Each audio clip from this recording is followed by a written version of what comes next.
So, welcome to PBS Pulse, the Portal Business School podcast that keeps you informed on the trends shaping the future of business. Today, we are joined by Sharon Horowitz, a business psychologist and founder and managing partner at Center North, which offers integrated advisory services to help building world-class organizations. So we'll be discussing the challenges, opportunities, and skills of CEOs and CIOs, and the pivotal role coaching can play in the success. So Sharon, welcome to PBS Thank you. Pulse. I'm very happy to be here. And thank you for accepting our invitation. My pleasure. So to start, I'd like to ask, in your experience coaching CEOs and CIOs, what are some of the most common leadership challenges they face? And how do you help them navigate these obstacles? So, it depends on the type of CEO, the size of the company. Mm-hmm. So, for example, somebody who's a founder CEO, whose company is scaling, and suddenly the job and the role has evolved to something different from being a founder, versus being the CEO of, let's say, a large multinational company, a CEO who's come in from the outside or somebody who's been promoted from within. Okay. So the first thing you have to understand from the CEO is what is the context of the role, right? So I don't call it exactly coaching, I call it role consultation. Mm-hmm. Because every CEO role can have a job description, right? And tasks and deliverables, but no two people are going to take up the role in the same way. Yeah. So what I try and do is, if the CEO is requesting coaching, is to try and understand what the dilemma is from a personal point of view, what's going on inside them, and within the growth and the stage and phase of where the company is evolving towards. And I try and make sure that there's some kind of an alignment between the skills and the competencies and the desires and the vision of the CEO and what the business actually needs from their function. So you match those. I try and see where they are in alignment and where they may be out of alignment. Mm-hmm. Mm-hmm. And then whenever I begin any kind of a coaching, whether it's a CEO, CIO, CTO, I always try and do what I call some kind of a diagnostics, right? To try and understand the presenting issue that they want to be coached about. And there's always two levels I'm listening on. One is the manifest level, is how they describe the problem, how they experience the problem or the dilemma, and then the latent issues, what's going on beneath the surface that may be bubbling up that we need to pay attention to. So I try and collect as much history and data as possible before I design an intervention. Okay. So the coaching has to match the multiple levels in which the CEO or the CIO is operating. Okay, it makes sense. So how does cultural intelligence play a role in executive decision making, specifically for CEOs and CIOs leading global teams? And how can Portal Business School students start building this skill now? You're talking about national culture. National culture. I think cultural intelligence. So how can we use our cultural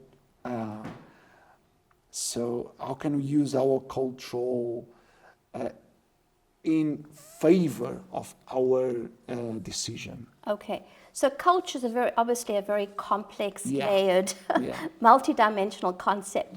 So I think that if you're a MBA student studying business, a valuable concept to think about in culture is what culture are you from, what's your own nationality, and what culture are you working in?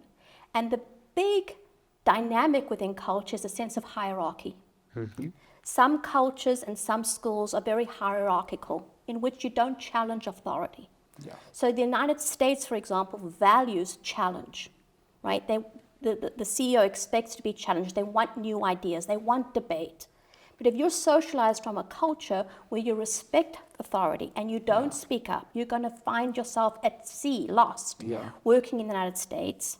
The flip side is, if you're from the United States and you find yourself working in a culture where it's very hierarchical and you start challenging and you're going through the change of commands, you can find yourself on the outs or alienating yourself and not having the level of influence you want. Yeah. So for me, when you're thinking of national culture, a most important organizing construct is that of hierarchy and how you influence with hierarchy in mind. Yeah, that's a good. I will add some questions Sure. that are completely out of the guideline. But you said that cultural, you need to have a match between cultural, and Or I was, understand it, yes. yeah, I was thinking about what younger generations Mm-hmm. and what are the role, because we can perceive that they have a different kind of culture. I don't know, because of globalization, they are exposed to other cultures. Would it be difficult for these younger generations to gain trust in another culture that they do not perceive as normal? For example, younger generations could confront some traditional culture values in the organization. How could you um, help leaders uh, deal with these new issues about younger generations? So it's, the generational differences, right, is a leadership challenge that every leader is facing, because the digital natives come in Yeah. with a different exposure. They're comfortable doing podcasts, they're comfortable talking online. An older generation may want more in-person dynamics and interactions.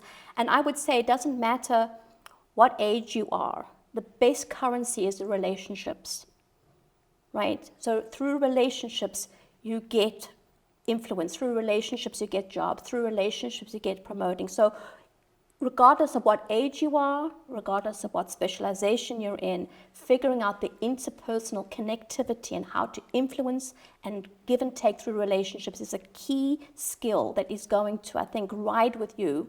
Yeah. Even when AI is coming in Yeah, and I will talk about that. to Yeah, take yeah, jobs yeah, away, yeah. that's something that will always stand in your favor. Yeah, and it's quite interesting you talked about that, because the next question is related with that. So, as a business psychologist, how do you help senior executives balance the technical and human sides of leadership, particularly in tech-driven industries, where CIOs often play a key role? So you're talking there when you say CIO, you're talking about Chief Information Officer, Yeah, right? yeah. Or a Chief Technology Yeah, Officer, CTO, right? yeah. So, something in technology. So it depends whether the company is a tech company, Yeah.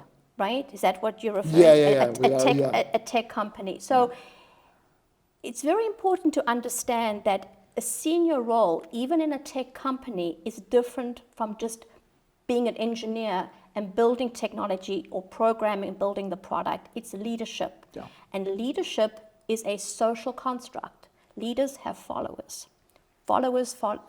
Teams come together to follow a leader. So regardless of what your technical expertise is, the leader has to have a vision, right? And has to have a plan. You're going to say, take that hill, and has to be able to communicate that plan to all these technical people who all think they know the best way. Yeah. Right? Yeah. So sometimes it's understanding how to work with polarization, right? It's facilitation skills, it's listening skills, and it's exquisite people skills. If you're a technical person, the earlier you can develop your people skills through volunteer jobs, through any kind of community organization where you have to get disparate views together to come to consensus, that's a skill that will differentiate you as you advance through a technical organization. Because Okay. Yeah, no, that's a great tip for anyone who's trying to find a way to be a leadership leader. is Yeah. about people and influencing people and asking yourself, why should someone follow me? Yeah, that's a good takeaway. Yeah, that's a good takeaway. So regarding, and I think we are just finishing our session. I think we have a problem here in Portugal about succession. So planning can be delicate, especially for senior roles like CEOs and CIOs. So based on your experience, what are some key factors that contribute to a successful transition? And how can future leaders prepare for these opportunities? Succession is one of the most trickiest, right? Yeah. Transitions that an organization can go through. And an organization, I think there are often having people nominating people. So if you're a CEO in a C-suite position, nominating who your successor would be at a very early time and exposing them, right, to all the skills. Because the job, again, it's similar to what I said earlier, the job of a leader is different from you can be technically competent, you can be a great investor, but suddenly you are up there managing other people who are the investors, right? And how do you get them to all work together, or how do you become decisive when there's so many different points of view? So the more exposure you can get to somebody you want to advance and promote, to do some of the more abstract concepts of leadership, to see not everybody has an affinity for it.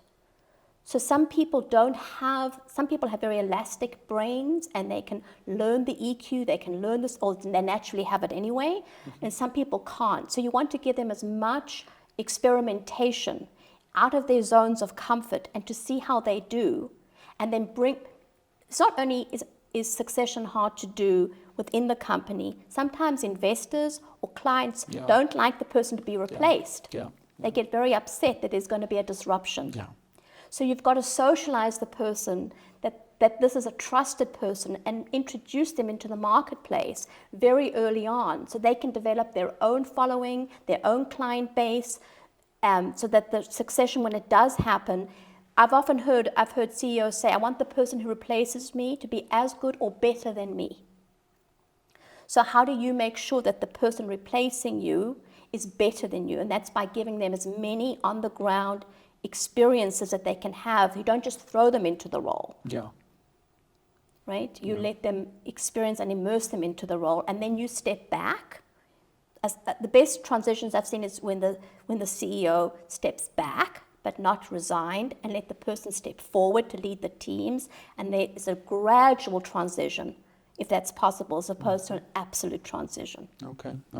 That's a great advice also. So in regards to what you said about the cultural topic, I know that Portugal is a very risk-averse country. So how come does risk aversion influences how managers manage, and what are the risks and the problems that risk aversion may create in a company? Well, I think that business is all about risk. Right? If you're a CEO of a company, you're going to make a big bet. Right? And you have to see where the industry is going, not where you are, where it's going, and get the workforce and the money and the capital to get the business to where it's going. And if you can't play with risk and understand risk, you're going to get left behind. So it's risk in the marketplace, but it's also encouraging innovation and people to take risks within the company to say, we've done it that way. Maybe if we do it this way, we could do it faster and cheaper, right? And so many times when you're working with people, let's say on a senior management team, right? Some people are risk adverse, some people love risk, right? So the job, I think, of a CEO with risk is to understand the personalities and their relationship to risk. Because if you're trying to make a decision about, are we going to do something, we're going to make a big bet, and there's somebody who they call a cowboy, who's always playing with risk, right? And there's somebody who's terrified of risk. The two of them are going to go like this, and it's up to you to figure out. Everybody has their own psychology about risk, right? Everybody, there's Daniel Kahneman talked about investing, and that risk is that investing is irrational, right? And he talked about the biases that we have. Everybody has their own risk tolerance. Right? And business is about risk, right? Making profit is about, in a commercial enterprise, it's about taking a chance. You never know. You can have a strategy and you can say, we're going to go there, but you could be missing something. Inflation could go up, right? You could have a COVID going on in the world, right? So you don't know what the disruptors are going to be, but you still have to keep moving. Otherwise, the competition's not sleeping, and they're playing with risk, and they're making a big bet, and you'll be left behind. That's quite a statement. Thank you. It's my pleasure. Thank you, Sharon. Thank you for joining us on PBS Pulse, where we keep connected to the future of business with expert insights. And stay tuned for the next episode.